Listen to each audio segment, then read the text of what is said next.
মুরলির তারিখ 12ই মার্চ 2024। ওম শান্তি। মধুবন থেকে বাপদাদা বলছেন, মিষ্টি বাচ্চারা, ডেড সাইলেন্সে যাওয়ার অভ্যাস করো। বুদ্ধি বাবার দিকে থাকলে বাবাও তোমাদের অশরীরী হওয়ার জন্য সকাশ দেবেন। প্রশ্ন, তোমরা বাচ্চারা যখন জ্ঞানের তৃতীয় নেত্র প্রাপ্ত করো তখন কি সাক্ষাৎকার হয়? উত্তর, সত্যযুগের আদি থেকে কলিযুগের শেষ পর্যন্ত আমরা কি পার্ট প্লে করেছি এসবই সম্পূর্ণরূপে সাক্ষাৎকার হয়। তোমরা সমগ্র বিশ্বকে আদি থেকে অন্ত পর্যন্ত জেনে যাও। জানাকেই সাক্ষাৎকার বলা হয়।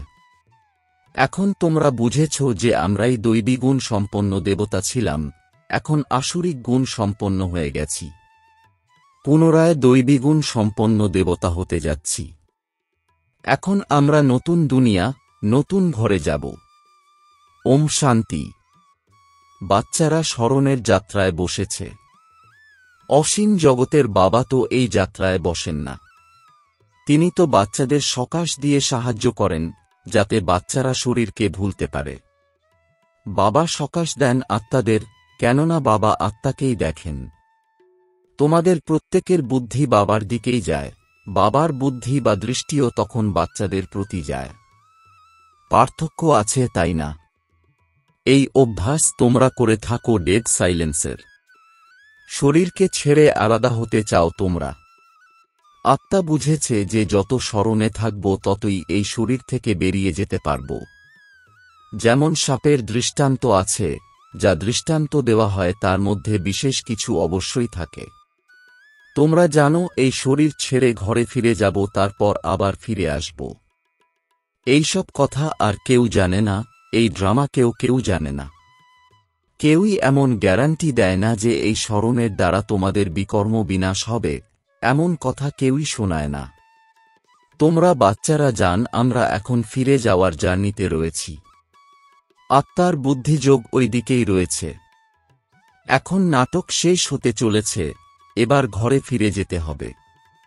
বাবাকেই স্মরণ করতে হবে, তিনিই হলেন পতিত পাবন।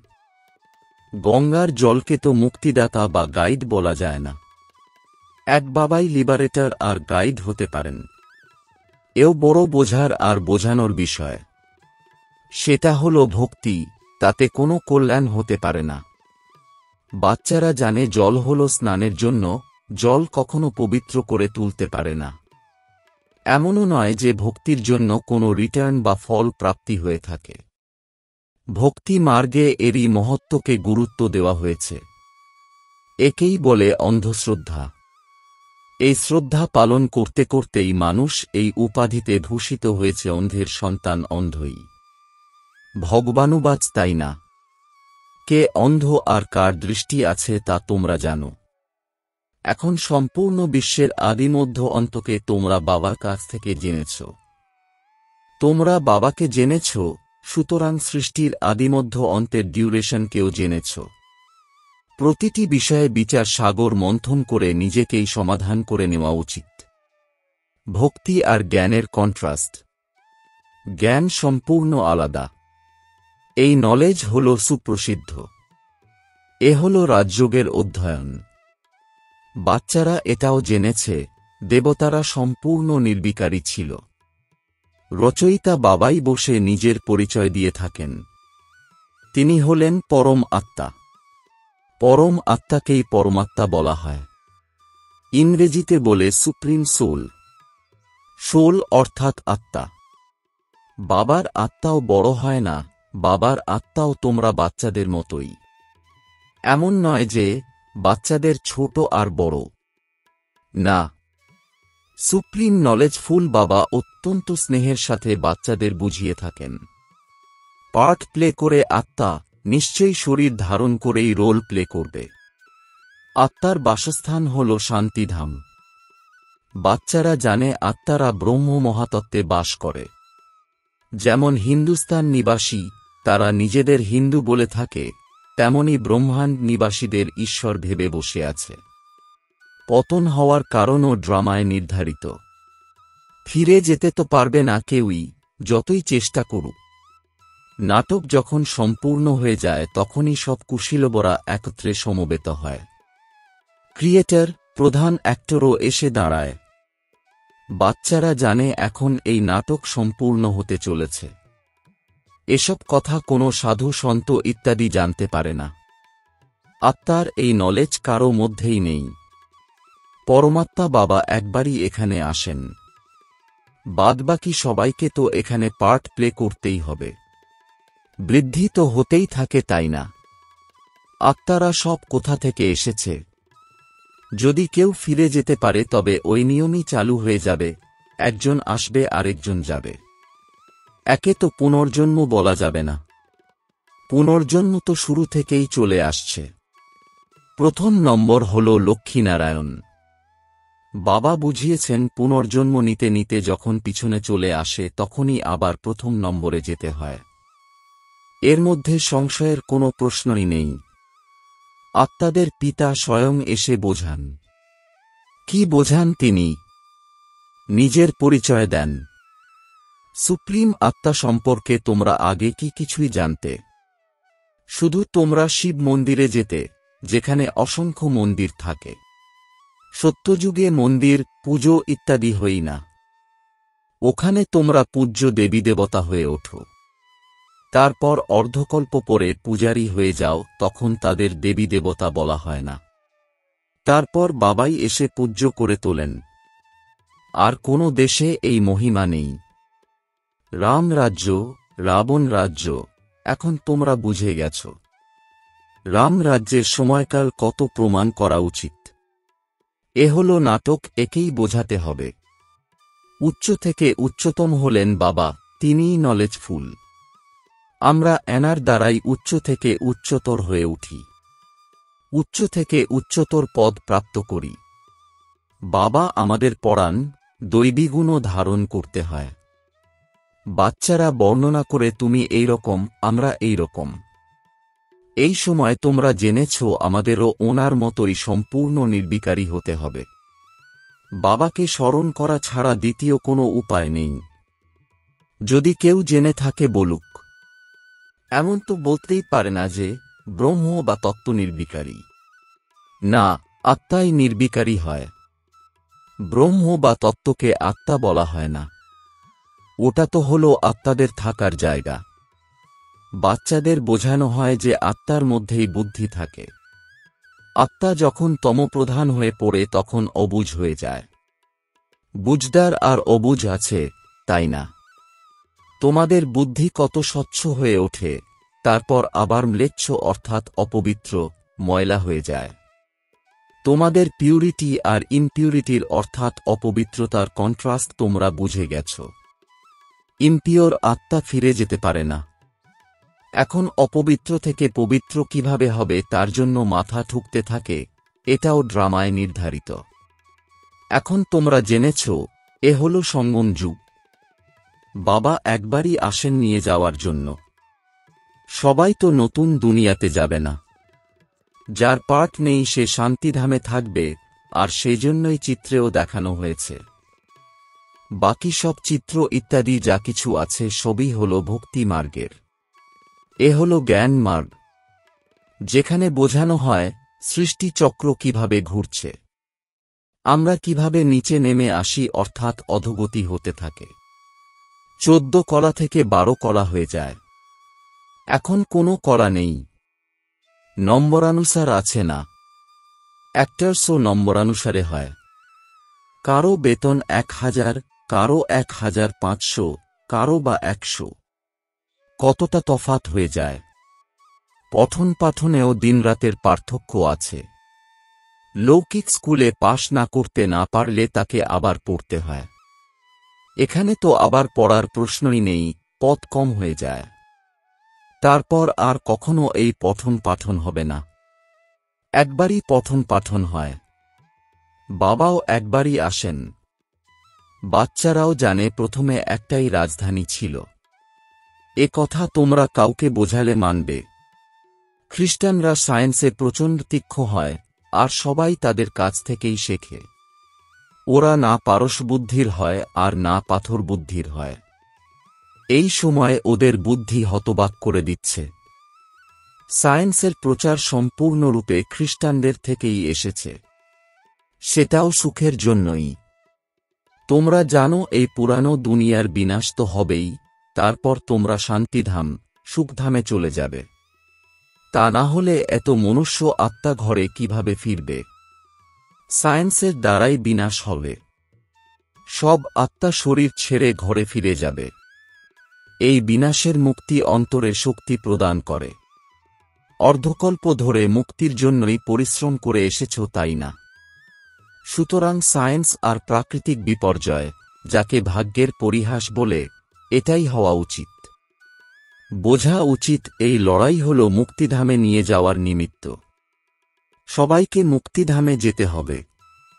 যদিও তোমরা অনেক পরিশ্রম করেছ, গুরু করেছ, হঠযোগ শিখেছ, কিন্তু কেউই মুক্তিধামে যেতে পারবে না। সায়েন্সের এত গোলা বারুদ ইত্যাদি তৈরি হয়েছে, বোঝা উচিত বিনাশ অবশ্যই হবে। নতুন দুনিয়াতে নিশ্চয়ই অল্প সংখ্যক থাকবে, বাকি সবাই মুক্তিধামে চলে যাবে। ঈশ্বরীয় পঠন পাঠনের শক্তি দ্বারাই জীবন মুক্তিতে আসবে। তোমরা সেখানে অটুট অখণ্ড রাজ্য পালন করবে। এখানে দেখো সব খণ্ড টুকরো টুকরো হয়ে গেছে। বাবা তোমাদের অটুট অখণ্ড সারা বিশ্বের রাজধানীর মালিক করে তোলেন। অসীম জগতের এই বাবার অবিনাশী উত্তরাধিকার হল অবিনাশী বাদশাহী। এমন অবিনাশী উত্তরাধিকার কবে আর কে দিয়ে থাকেন? এ কারো বুদ্ধিতেই আসে না। শুধুমাত্র তোমরাই জানো। জ্ঞানের তৃতীয় নেত্র প্রাপ্ত করে আত্মা জ্ঞান স্বরূপ হয়ে ওঠে। সেটাও জ্ঞানের সাগর বাবার কাছ থেকেই প্রাপ্ত হয়। বাবাই এসে রচয়িতা আর রচনার আদিমধ্য অন্তের নলেজ দিয়ে থাকেন। মাত্র 1 সেকেন্ডের বিষয়। সেকেন্ডে জীবন মুক্তি। বাকি সবাই মুক্তি লাভ করে। এভাবেই ড্রামা তৈরি হয়েছে। রাবণের বন্ধন থেকে সবাই মুক্ত হয়ে যায়। ওরা বিশ্বে শান্তি আনার জন্য কত পরিশ্রম করে। এটা শুধু তোমরা বাচ্চারাই জানো বিশ্ব আর ব্রহ্মাণ্ডে শান্তি কবে ফিরে আসে। ব্রহ্মাণ্ডে শান্তি বলা হয়, তারপর বিশ্বে শান্তি আর সুখ দুই থাকে। বিশ্ব আলাদা, ব্রহ্মাণ্ড আলাদা। চন্দ্রনক্ষত্রেরও ঊর্ধ্বে হল ব্রহ্মাণ্ড। ওখানে শব্দ, কোলাহল এসব কিছুই হয় না। তাকে বলাই হয় সাইলেন্স ওয়ার্ল্ড। তোমরাও শরীর ত্যাগ করে সাইলেন্সে চলে যাবে। বাচ্চাদের সেটাও স্মরণে আছে। এই সময় তোমরা ওখানে যাওয়ার জন্য প্রস্তুত হচ্ছ। আর কেউ এটা জানে না। তোমাদের তৈরি করানো হয়। প্রকৃতপক্ষে এই লড়াই হল কল্যাণকারী। সবার হিসেবপত্র মেটাতে হবে। সবাই পবিত্র হয়ে যাবে। এটা হল যোগ অগ্নি, তাই না? অগ্নিতে সমস্ত জিনিস পবিত্র হয়ে যায়। যেমন বাবা ড্রামার আদি মধ্য অন্তকে জানেন, তেমনি তোমরা অ্যাক্টররা ড্রামার আদি মধ্য অন্তকে জানো। এই জানাকেই সাক্ষাৎকার বলা হয়। এখন তোমাদের জ্ঞানের তৃতীয় নেত্র খুলে গেছে। একইভাবে পুনরায় আমরা সারা বিশ্বকে সত্য যুগের আদি থেকে কলিযুগের শেষ পর্যন্ত সম্পূর্ণরূপে জেনে গেছি। দ্বিতীয় কোনো মানুষ এটা জানে না। তোমরা বুঝেছ যে আমরা দৈবী গুণ সম্পন্ন ছিলাম, আমরাই আবার আসুরিক গুণে পরিণত হয়ে পড়ি। তারপর আবার বাবা এসে দৈবী গুণ সম্পন্ন করে তোলেন। বাবা আসেনি পতিতকে পাবন করে তুলতে। দুনিয়ার আর কারো জানা নেই যে এই দেবী দেবতা পরিবারবর্গই সম্পূর্ণ 84 জন্মগ্রহণ করে, পাবনী পতিত হয়ে পড়ে। এটা কারো বুদ্ধিতে নেই। এখন তোমরা বুঝেছ যে এসবই হল জড়চিত্র। অবিকল চিত্র তো তাদের বের করতে পারবে না। ওরা তো স্বাভাবিকভাবেই সুন্দর। পিওর প্রকৃতিতে শরীরও পিওর হয়। এখানে তো সবাই হল ইনপিওর, অর্থাৎ অপবিত্র। এমন রংবেরঙের মানুষের দুনিয়া সত্য যুগে হবে না। কৃষ্ণকে বলা হয় শ্যামসুন্দর। সত্যযুগে হয় সুন্দর, কলিযুগে শ্যাম। সত্যযুগ থেকে কলিযুগে কিভাবে আসে সেটা তোমরা নম্বরানুসারে জেনেছ। কৃষ্ণ গর্ভ থেকে বের হওয়ার পরেই তার নামকরণ হয়ে যায়। নাম তো অবশ্যই চাই, তাই না? সুতরাং তোমরা বলবে সত্যযুগে কৃষ্ণের আত্মা সুন্দর ছিল, তারপর কলিযুগে শ্যাম হয়ে গেছে। এই জন্যই তাকে শ্যামসুন্দর বলা হয়। কৃষ্ণের জন্ম পরিচয় জানা অর্থাৎ সম্পূর্ণ চক্রকে জানা। কত রহস্যময়, যা তোমরাই বুঝেছ আর কেউ জানে না। তোমাদের এখন নতুন দুনিয়া, নতুন ঘরে ফিরে যেতে হবে। যারা ভালো করে পড়াশোনা করবে তারাই নতুন দুনিয়াতে যেতে পারবে। বাবা হলেন অসীম জগতের মালিক, সমস্ত আত্মাদের পিতা। এ হল ঈশ্বরীয় পঠন-পাঠন। এর মধ্যে কোনো সংশয় বা প্রশ্ন উঠতেই পারে না। এর মধ্যে শাস্ত্রের তর্কবিতর্ক করার প্রয়োজন নেই। একজন টিচার, যিনি উচ্চতম, তিনিই বসে পড়ান। এটাই সত্য। সত্য নারায়ণের সত্য কথা শিক্ষারূপে শুনিয়ে থাকেন। আচ্ছা, মিষ্টি মিষ্টি প্রশিক্ষার্থী বাচ্চাদের মাতাপিতা বাপদাদার স্মরণসহ স্নেহসুমন আর সুপ্রভাত। আত্মিক পিতার আত্মিক বাচ্চাদেরকে জানাচ্ছি নমস্কার। ধারণার জন্যে মুখ্য সার: ১. নিজের সমস্ত হিসেবপত্র মিটিয়ে দিয়ে সাইলেন্স ওয়ার্ল্ডে যাওয়ার জন্য প্রস্তুত হতে হবে। স্মরণের বল এর দ্বারা আত্মাকে সম্পূর্ণরূপে পবিত্র করে তুলতে হবে। ২. জ্ঞান সাগরের জ্ঞানকে স্বরূপে নিয়ে আসতে হবে। বিচার সাগর মন্থন করে নিজের সমস্যা নিজেকেই সমাধান করতে হবে। জীবনমুক্তিতে শ্রেষ্ঠ পদ প্রাপ্ত করার জন্য দৈবী গুণ ধারণ করতে হবে। বরদান: বাবার সাথে থাকতে থাকতে তাঁর সমান হয়ে সকল আকর্ষণের প্রভাব থেকে মুক্ত ভব। এর বিস্তার: যেখানে বাবার স্মরণ আছে অর্থাৎ বাবা সাথে আছেন, সেখানে বডি কনসাসের উৎপত্তি হতে পারে না।